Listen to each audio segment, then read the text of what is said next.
if you do not bypass that automation radar with flying colors, meaning a prospect looks at your email and they're 100% certain it's manual, you get thrown in the trash, you get reported as spam, you get those shitty replies, get the fuck off my, or get on one of these softwares, create a page. Let's talk about Notion specifically now. Create a page for every single department and then systemize every little thing that you do. The thing is, I've never regretted firing anybody. If you're waffling, fire them.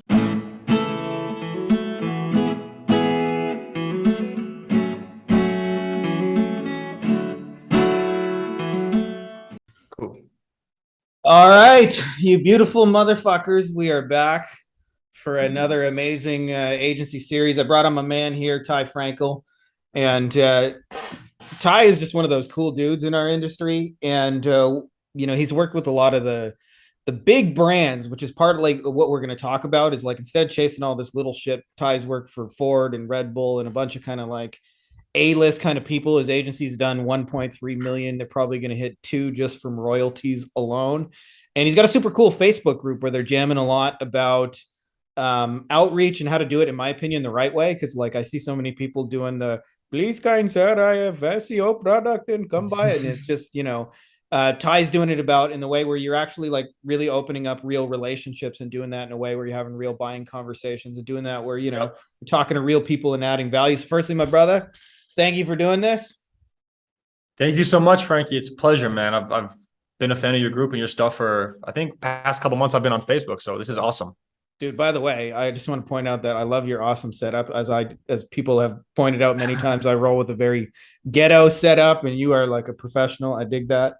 Let's talk firstly about big money, because I see so many people in the agency game who don't realize they make their life hard by going after like small time, struggling, not established businesses that there are largely good people. Like, I'm not saying they're bad people, but they make really shitty partners in business. And you've taken an opposite approach of like, let's go after some really fucking big world-class companies. I'd love to like pick your brain a little bit, both on the mindset and the kind of the strategy side of like how you actually pull that off. I'm down. Let's do it. Let's pick my brain, baby. Well, let's hear it. Open season on my brain. So a lot of people would like, I know just like agency people think, oh, I'm not ready to deal with big company. And I think in many times it's really the opposite is the bigger, they think, oh, like, this company's doing $10 billion. What am I going to do for them? And in reality, if you've ever worked for a big company, are they like these harmonious, well-operated machines, or are they these like, full of politics and meetings and craziness? So I'd love to just kind of how do you in your mind like conceptualize who you want to target, and then how do you think about like approaching them? Like, I'd love to hear just kind of your process of thinking about that kind of journey. I mean, at the end of the day, you want an offer that brings a lot of quantifiable value to your clients, right? So it's like, I just got off the phone with this chick, Natasha, really cool girl from the UK. She's, doing a solid job with her agency, wants to scale it up. But her offer is like 10 blog posts a month, right? And for e-com brands. And it's like, you're going to get on a sales call with the e-com brand, or you're going to, do cold outreach to an e-com brand. And it's like, hey, we're going to get you 10 blog posts. And the brand is like, okay, but how do I benefit from this again? How am I going to make money from this? You need to be able to be like, hey, I'm going to get you 10 blog posts. They're going to bring you another 10,000 unique visitors a month. Those 10,000 people are going to turn into 500 customers, and the average order value is $60. So I'm going to make you $30,000 a month via these 10 blog posts. Right. Okay, cool. Now you could charge 10, 15, 20% of that, and it's justified, right? But you need to be able to do that. So that's why all these different offers where you can't quantify them, number one. And number two, a lot of different creative offers like graphics or web design or whatever are not the best to scale, because they're not going to bring you in a lot of money per client.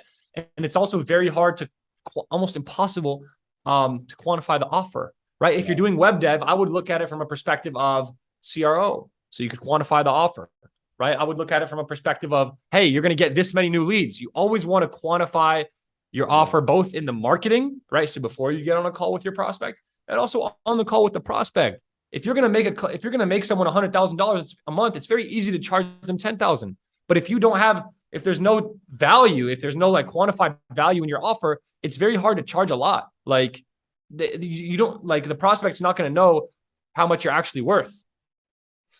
Yeah, there's some really good nuggets in there, especially, I kind of wrote about this in the book, and we both have our own way of saying it. I say, like, you're selling outcomes, not deliverables. Nobody gives a fuck about the blog post. That's a deliverable. They care about the outcome of it. Nobody's buying SEO, nobody's buying Facebook ads. They're all buying outcomes. And the more you can kind of articulate that outcome, as you're saying, the more you can actually like show up with some real value to the table. And a lot of it is just thinking about like what would happen after you put those deliverables in place after they had those 10 blog posts, and thinking like, what would that do for them? Also, want to pick, you can get to the money, the better, right? Yeah. So it's like you can either save someone money, make someone money, or save them time. The first two are the most powerful. And the closer you can position yourself to the money, the better. So if you're just writing blog posts, think about writing blog posts, doing SEO, having CTAs in the blog posts, getting people into like whoever your client, whatever, into their ecosystem, into their email list, or getting them to buy. The closer your offer is to actually making or saving your client money, the better. Yeah. Huge. Yeah. Huge. Especially because 99% of people don't do that, by the way. I can tell you just from looking at a lot of fucking agency offers, it's like, I do SEO or I do blog posts, and there's nothing wrong with those things, but you're not going to get paid a lot of money to do those. And then people aren't going to jump out of their chair. You've got some really great insights on outreach, on going after some big players. And I think when people hear outreach, at least in my experience, there's 3 levels of it, where there's like level 1, where you're just trying to get any client at all to work with you. And like, I see people do that and have like a quantity versus quantity. Then there's the second level where you actually stop doing outreach altogether because you have referrals and you have systems and stuff starts coming into you. Maybe you're running some ads or whatever. And then there's the third level, where I call that the boss level outreach, where you're actually picking the targets strategically rather than just trying to mass broadcast. And this is a lot about what you talk about outreach. But I'd love to hear your thoughts on maybe like 2 or 3 of the sticking points that just stop people from doing outreach in a meaningful, effective way, and kind of how you approach that whole thing in a different way than what everybody else is doing. Well, the thing is, people can't put themselves in the position of what's in it for my prospect. They're always coming at it from a position of, oh, I want to get clients. I want to make money. They're not thinking of it like from, they're not reverse engineering the process and putting themselves in their prospect's shoes from an empathetic point of view.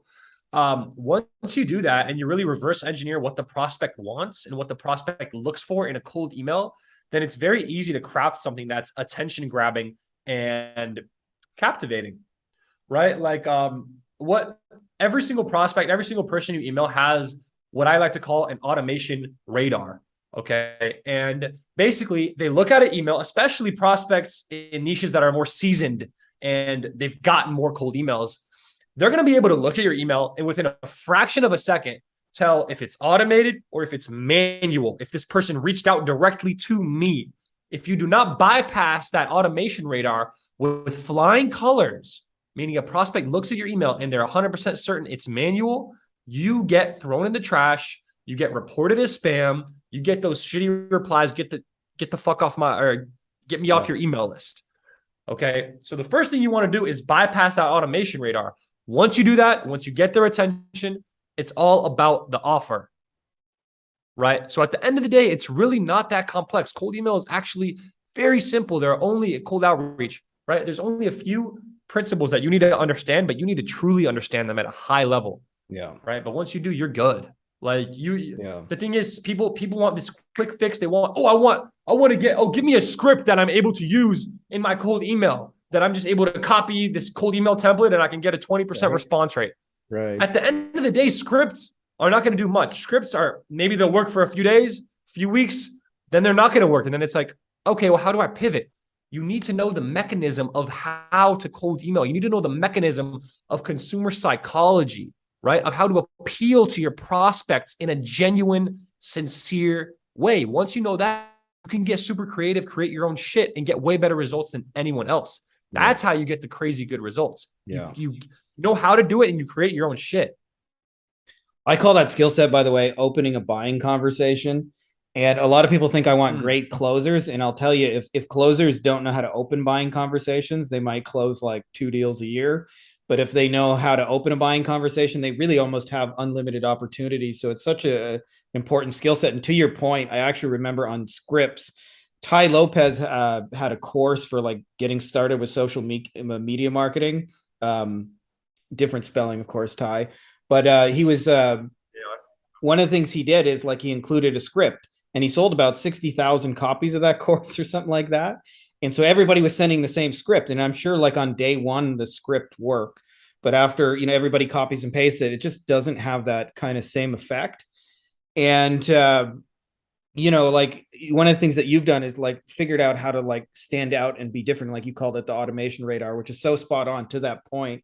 I remember actually in 2009, the cold outreach to plastic surgeons that I was working with at the time for SEO began. So like many people don't realize if you're talking to an established business, they've been getting 100 emails a week since 2009. And if you think like just sending them automated messages is they've been trained to ignore this. So there's a huge difference between somebody actually took the time to write something to me and include like a heartfelt, like kind of meaningful offer of why we should potentially try and explore, doing some business together.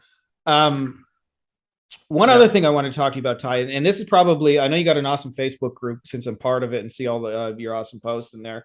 But one of the things you probably don't talk about enough, in my opinion, is you guys have like really fucking airtight SOPs and delivery side. And a lot of people, there's a balance in growing an agency between like actually getting clients and then actually delivering on those promises. And one of the simplest ways we found to like scale that and remove yourself is having those standard operating procedures.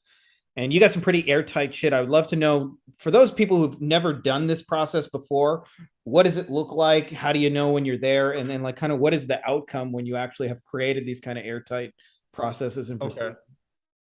This is a fucking wonderful question. And I'm glad to get into this because this is probably going to be the highlight of this whole interview. What you do is this: get to 10 to 15K a month before you even think about systems and hiring and automation and all this other ancillary trivial shit. Not trivial, but unnecessary shit. For your first 10, 15K a month. Get to 10 to 15K a month. Prove to yourself that you can consistently and confidently get great results for your clients. Then turn your attention to systems. Then turn your attention to automation and processes. Okay. But once you're at that point, what you want to do is you want to separate your agency into 7 or 8 departments, right? You can have more. You can have up to 10, 12 if you really want to. It's up to you. The sales department, the marketing department, the fulfillment department, the management / HR, finance, organization, so on, so on, so on. Separate them, get on a systems management software like Notion.so. Everyone's heard of that software by now. I was on it since 2018. Or Process Street. Okay, I've used Process Street to build systems. Now I use Notion to build systems. I used Process Street way back in 2018 as well. Get on one of these softwares, create a page. Let's talk about Notion specifically now. Create a page for every single department and then systemize every little thing that you do. Create a step-by-step process for that and go department by department. First of all, pick a department that you want to systemize first. Maybe it's the organization department. I would try to if you don't have any employees, I would try to systemize departments that you can hire out entry-level roles for. Right. So maybe you want to systemize the organization department. Maybe you want to systemize some of the management and HR stuff, client communication stuff. And then boom, systemize the shit out of that. Hire a virtual assistant, hire an account manager. You're basically systemizing departments one by one. And once you systemize a department, now you can hire people to go execute on that, to go execute the systems. If you don't have systems and you hire employees, they're going to be running around like chickens with their heads cut off. Can confirm, right? By the way. They're not going to know what to do. So and the thing is, you bring an employee in, you hire them, you train them, you teach them everything you know. You don't have systems. Who has the leverage in that relationship now? Right? It's like if you fire them, you're going to have to go bring in a brand new employee, train them one-on-one. You don't have any systems. You don't have any processes. It's going to be very, very painful. And they have everything up here. There's going to be shit that they know that they did not document, that only they know, that when you hire someone new, they're not going to know how to do that. So there's going to be a huge fall off when you fire that person without systems to where you go and you hire someone new. You build systems. Now you gain leverage against, I guess, against your employee, right? So it's like, okay, now you fire them. It's not that painful to hire someone new. You have hiring systems. It's not that painful to onboard them. You have a learning management system where there's a week, 2 week long course where you literally teach them every single thing they need to know in your business. It's completely hands off, right? You have systems and processes for everything so that whatever they need to execute, their day-to-day process is completely mapped out, right? And that gives the leverage back to you as an agency owner. Now, if they quit, if they leave, it's like, cool, let me just bring someone in new. It's very painless. It's a painless process. Whereas before, it was very painful, right? And I can get into how you build a system if you want me to get into that as well. It's up to you. I mean, I think people are happy to hear your insights. Just a little bit mindful of your time. I know you got some b-ball to play, shooting some threes, I hope, doing a little dunking. A little bit. I'm gonna get in it today. But basically, I built over 300 systems in my music agency, Shutdown Music. When new employees came in, I had this one virtual assistant come in, Filipino, and she came in and she was like shocked at how organized we were. She was like, I've never worked at a company that was this systemized, that's organized. That's when you know you got it right? That's when you know you're truly scalable. Yeah. Can I just add on that point? I have a mentor, like to the level you need to take this. I have a mentor who told me once, my employees used to joke that I had a system for going to the bathroom. Really? But that's the level you want to take this. Seriously. And how you build a system is very simple. I developed this by myself. Basically, you create a Notion page and you have at the top what, when, why, who. What, the micro level of what this system is, right? So explain what this is. Like if it's sending the client the weekly report, right? Put that in. When, how often you do it? Is it once a week, Mondays at 11:30 in the morning? Is it once every 2 weeks on Tuesdays? 2 weeks on Tuesdays? Is it once every month? Whatever. Why? The macro, how does this fit into the big picture? Why do we do this? Okay, we send our clients a weekly report so communication is on point to relieve any anxiety our client might have, right? And to make sure we're on the same page with our client. Okay, and to make sure our client, it's easy to work with us. Who executes the system? Okay. What, when, why, who, that's at the top of the system. That's the top of the page. After that, you have the step-by-step process that gets into excruciating detail. Be very, very, very detailed. You're going to have steps. You're going to have sub-steps. You're going to be color-coded, hyperlinks, right? Pictures, mini videos, GIFs, anything that you need to add so your employees can execute the system without having to go and ask you questions. Yeah. Right. You can have template messages in there inside of toggles, template emails that you send. Have them in the step-by-step process. Below that, you have a video run through. Once you complete the step-by-step process, screen record yourself, use Loom or OBS or some kind of screen recording software.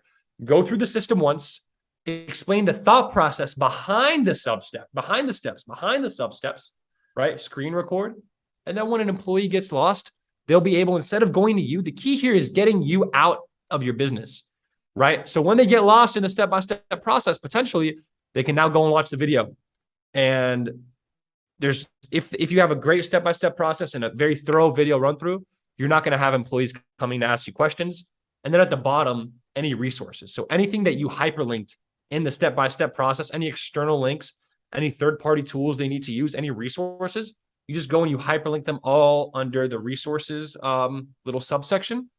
And that's how you create a standard. That's how you create an SOP, right? So you just repeat that process. Every single department, you're going to have dozens and dozens of systems. And then overall, you might have a couple hundred. Big companies have thousands. I mean, if you look at a company like Amazon, Apple, they probably have hundreds of thousands of SOPs, if not millions of SOPs. But as an agency, as a smaller agency, you might have a couple hundred. Yeah. There's a lot of great things. And I'll tell you, like, I get asked a lot by people like, how our agency, like, because I'm on the beach a lot. It's just true. Like I take my kids to the beach most days. We actually haven't really gone the last few weeks because I got a newborn. But for the most part, like I spend an inordinate amount of beach time. And the real secret with that is everything you just described, which is having processes that are run because you get to do it your way. And the other thing too, as you mentioned, is that it makes employee turnover so much less painful. Like when my first agency, I didn't know any of this shit. And so I did it very like everything was makeshift, and everybody came to me, and all day long people were just barraging me with, what do I do next? What do I do next? And they didn't have like clear instructions and processes and this kind of thing. And so when somebody would leave, it was such a painful thing because you had invested so much time and energy into this employee. And eventually what would happen is once we had the systems, I always say it's if you gave me a choice now between owning great systems like a McDonald's, like could I own McDonald's systems, or would I have a great burger chef who knows how to make the great burger? I'll take the systems 100 times out of 100. Not saying you can't have both, by the way. Ideally, if you do it right, your systems bring in great burger chefs who can run the systems, but you don't want your system to be dependent on it. And often, like when you got, like whatever tool you use for project management, somebody leaves, you can like literally just change the name and add them to it, and they can watch the training and tutorials and be up to speed in 5 minutes. And it's so much less painful to have those employee turnovers. And so there's something really magical. It's much less painful. And then the thing is, like, if it's painful to hire a new employee, to fire your current employee that's slacking maybe a little bit, and to hire a new one, you're gonna delay that. You're gonna wait a month, 2, 3, 4 months till it gets so fucking painful to where you have no choice. And a mediocre employee will drag your business down. That's like scaling kryptonite. You can't have people that are mediocre or even worse than mediocre messing up your business. You're never going to scale. So you need to fire people very, very fast. And if it's painful to fire someone and hire someone new, you're going to put that off indefinitely until it gets too painful. Yeah. Right. So it's this how you, by the way, if you do that, what he just described, that's how you get saddled with like B and C level people that aren't so easy to fire, but aren't so awesome that you're like, hey, they're doing awesome. Like it's easy to fire like F level players because they're just shit. And it's easy to keep A level peoples. The hardest ones are the people in the middle where they're like, well, they're kind of doing a good job. They kind of get it, but kind of not. Those kind of people are the ones that you end up waffling for months on. Listen, the thing is, I've never regretted firing anybody. If you're waffling, fire them straight up. If you even think, should I fire this person? Go talk to them once, figure out what's the issue, try to solve that issue. If they don't solve it, fire them. Yeah. Like there's certain things also when you hire an employee, communication, responsiveness, passion, energy, that are never gonna improve. Yeah. Like if someone doesn't have the passion from the get-go, it's work ethic, passion, critical thinking skills. Yeah. If they don't have that from the get-go, I'm sorry, baby, but it's just not gonna get better. Totally true. Fire them. Switching gears just a little bit, because I know we just got a couple minutes left here. One of the things that I think you've done pretty brilliantly is there's actually a mantra I had for what you're doing, which is a 4-word mantra. And I think not enough agency owners have this. And it is passive, automated, recurring income. And a lot of us have recurring income, but it's very, very active and have to push the ball kind of up the hill. And you've done it with some of your music clients and things like that, is set up your business to pay you royalties in the background, which means whether Ty gets his ass up and goes to work or not, there's going to be paychecks coming in tomorrow. I think there's a really beautiful thing when you know that you have just runway and you don't have to work so hard and you can be a lot more choosy of clients. I'd love to hear just your thoughts on how you approach that, how you set that up, how people can incorporate some of those principles into their own agency. Man, how I did it. So I was in music. We did music for TV and film. And I quit my agency November 2020, right? So I disbanded it. I had about 8 employees. That's when I started going super hard on Twitter and everything, and doing a lot of the teaching people how to build their own agencies. But I did it because I've been in music since I was 14, so I didn't know any better, right? And music is so damn hard to make money in, but I did have those royalties, and those are it'll be about 180K this year. In royalties, it's 100. My last one was for 47K a couple weeks ago, and I get them every 3 months. And yeah, it's the definition of passive income. I could literally just go live in Thailand for the next 10 years and I'll be making 150, 200K a year.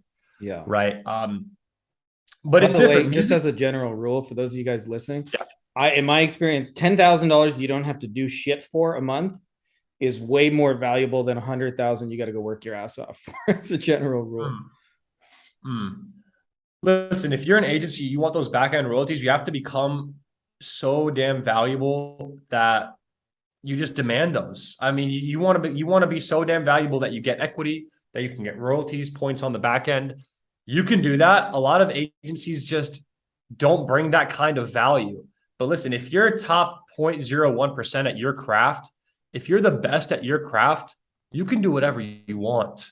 So that's, to me, that's the key. It's like so many agencies are out here and it's like they know they're not that good at their skill, but they're still trying to get these big clients. It's like, dude, the first thing you need to do is become undeniably great at what you do.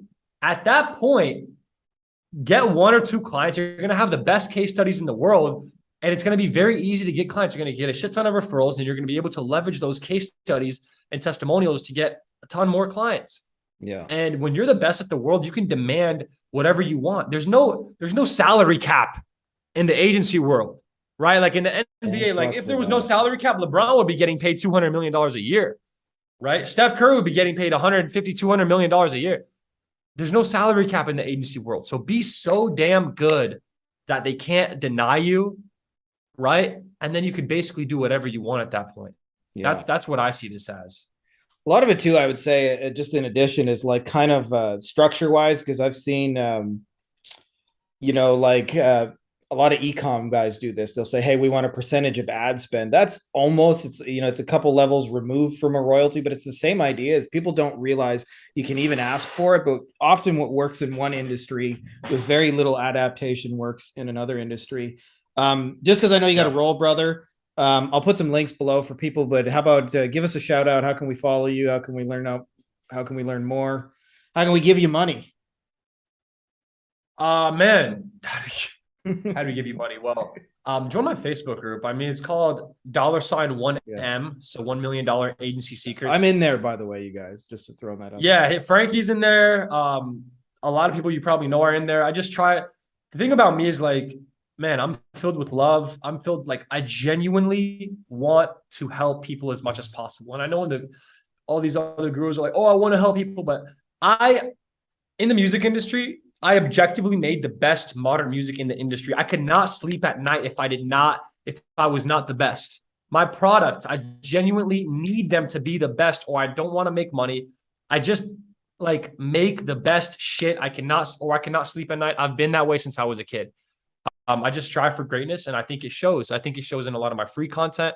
I think you would agree, Frankie. I think a lot of people would agree.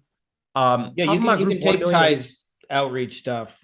Just as somebody who's done this for like 10 years, you can take his free stuff and you can go and actually use it, and you can actually make money just off of his free shit. So it's really, really useful to a lot of you guys, especially those of you guys who probably in the anywhere from like 0 to like 30, 40K a month, where you're, still having challenges with acquisition or going after bigger clients. Like he's laid all that out for you guys to really just go crush it. Yeah. So that's a good spot. 1 million agency secrets. I have a YouTube channel. If you want, feel free to email me, ty@tyfrankel.com. Hop on my email list. There's insane value in there at tyfrankel.com. So tyfrankel.com. Shoot me a DM. I'm very responsive, right? Obviously, I'm a busy dude, but if you shoot me a good DM. Yeah, use the principles. He's pass his automation filter and you'll get through. Exactly. Yeah. I mean, thank you, brother. It was a pleasure to be here. Seriously. Yeah, we'll do more of these because I know you got some really cool shit, and I'm sure we're gonna have some feedback, and people always end up curious about the parts that I end up thinking they're not going to be most curious about. So thanks again for doing this, brother. Fantastic. It was a pleasure, as always.